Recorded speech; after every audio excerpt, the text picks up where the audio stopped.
We're here today on a sunny day in September 2017 talking to Dr. Barbara Rocket, who was president of the Massachusetts Medical Society from 1985 to 1987. Correct. And so let's talk about those years between 1985 and 1987 when you were president. What were the kind of issues that you faced here at the Medical Society? The main issue facing me at that point was the increase in malpractice insurance. The company that was insuring us wanted to go to a 164% increase, and we knew that doctors just could not handle that type of increase. So we decided that we had to go to the legislature to get relief, and we started by putting through legislation that we wanted them to approve in order to reduce it. One was a cap on pain and suffering, which would be the non-economic damages, a cap on lawyers' fees, a sliding scale. There was also joint and several liability, a cap on the insurance premiums as far as what could be charged for interest. So we started on a tremendous campaign, which included all of our doctors, all of the spouses, family, anyone who would help us. We did get that. And what we did is we matched every doctor to the legislator from their district and encouraged them to contact them. I spent so many hours walking the State House corridors, seeing legislators and bringing forward our arguments. And finally, Senator Bulger put together a committee, and that was Paula Gold for Human Services. Another one was Pat McGovern from Ways and Means, and John Larkin Thompson from Blue Cross Blue Shield was invited, as I was invited from Mass Medical. I think he only went to one meeting and dropped out, and that was enough for them to say, okay, we're going to do something now. We're not going to let this go. Mm-hmm. And it was a vigorous campaign, and it went on for quite a while until we finally did achieve legislation. Yeah, those were scary times. Being an obstetrician gynecologist, I remember them well. Oh, you were very helpful. Those were, not only were the rates going up quickly, but there were times where they wouldn't settle on the rate until the period had started, and so there was a retroactive charge as well, which again made it almost impossible to try to balance your budget as a practitioner. So we were grateful for all that you did. Your specialty, OBGYN, as well as orthopedics and neurosurgery, were the leading ones that we had to save, because many of these doctors were ready to move out of the state or just retire early. And it was very difficult to not address these groups more than some of the other groups. And for modern times, your presidential years were rather unique. Typically, yes, people serve 1 year, but you served 2. Yes. And that related to all of this work you were doing with regard to the malpractice crisis. It went along with what we were doing, and they asked if I would serve a second year, which I did. And it was just in that transition time that we began to achieve some legislation that was very meaningful. Mm-hmm. Excellent. And was that the overwhelming dominating factor, or were there other things going on during your presidential years that... That took up so much of my time, really. Uh-huh. We had the AMA involvement at the time. We were picking up information from other states, which helped us. In fact, I traveled with someone who was ahead of me at the time, prior to my coming in as president, Fred Duncan. And we went to Kentucky, we went to Pennsylvania, and we went to Minnesota. And some of that was actually dealing with individual states having free care for patients, mainly Kentucky. And so that was very helpful.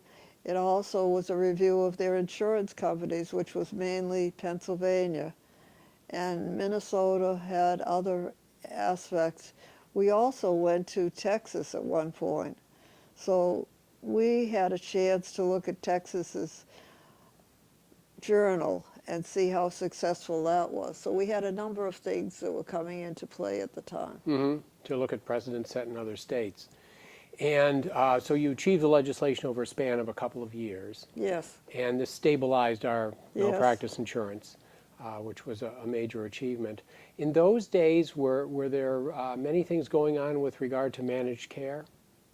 Not that much. It Not still that was pretty much insurance as essentially indemnity, paying fee for service at that time. It was interesting. I was either spending time in the State House, part-time here, or on television or radio programs. Right. And it was very difficult to convince some of the writers. There was one man who wrote for the Globe, and I spent hours. He would call me usually at 4:30 on a Friday afternoon and decide he wanted to talk about this whole situation. And I said, okay, I'll do it. The final one was when I was on Ted Koppel's Nightline. And I had been at the Beanpot tournament. And as I was leaving, they managed to get a limo for me to get over to Channel, it was actually Channel 2 that I went to at that time. They separated us. Henry Lerner went to New York for OBGYN. I went to Channel 2. And Mike Dukakis, the governor, was supposed to go to another channel. It turned out I was coming down the stairs, and the governor put his hand on my shoulder and said, "Oh, we're going to help you, doctor, we're going to help you." And I said, well, I hope so. It turns out I got to the studio. Ted Koppel was speaking to us individually before the program. And he said to the woman from Health and Human Services who represented the governor, "Where is Mike?" And she said, "Oh, he's out of town." And he said, "Your nose is growing longer." Well, I don't know how she managed to keep up with that one. Anyway, at the very end, she said something, "We're going to help." And I said, "Well, you haven't helped to date, and we're waiting for help at this point." So that was the closing line there. And then there was another program that I was told to go to Chicago, to the AMA meeting, to represent George Bush, the first president. And I said, I can't do it. I'm going to leave for England to see my son Roe at Henley. And Tenley Albright actually called me and said, "Don't worry, we'll do it, we'll do it." And there was a Roy Fausch from the AMA, "I'll get you to England, don't worry." Saturday, I brought my daughter and my husband to the airport to go to England, not knowing whether I'd be able to get there. Sunday, I appeared before the AMA. David Blumenthal represented Michael Dukakis. I represented George Bush. And actually, I got a warm reception, which was nice. They rushed me from there to the airport. I did get to Henley on time. Wow. So the medical society during the years that you were president, the society has evolved over the years, and it's gone from a fairly small organization to what it is today. Absolutely. How was it different then than it is now, today, knowing both? Well, there was a lot of communication between the districts then. And I think there was a camaraderie too. It evolved into a situation that I think some districts were trying to outdo other districts, and it didn't seem as congenial as a result of it. Okay, so it was perhaps a little bit smaller organization then? The districts were smaller, and people seemed to communicate more and know each other more? Absolutely. Okay. I mean, I could identify certain people in certain districts who were key people who would be very helpful. Now, I'm never sure who they are. And the staffing of the medical society, is it significantly different today than then? It's quite a bit the same. I mean, Charlie Allegero worked for insurance in the State House, and we hired him. Dean Nicastro, I had hired him. Joe Grant, our lobbyist, I hired him. We had Michelle at that time, and she was my assistant, and she was terrific, and still is. Mm-hmm.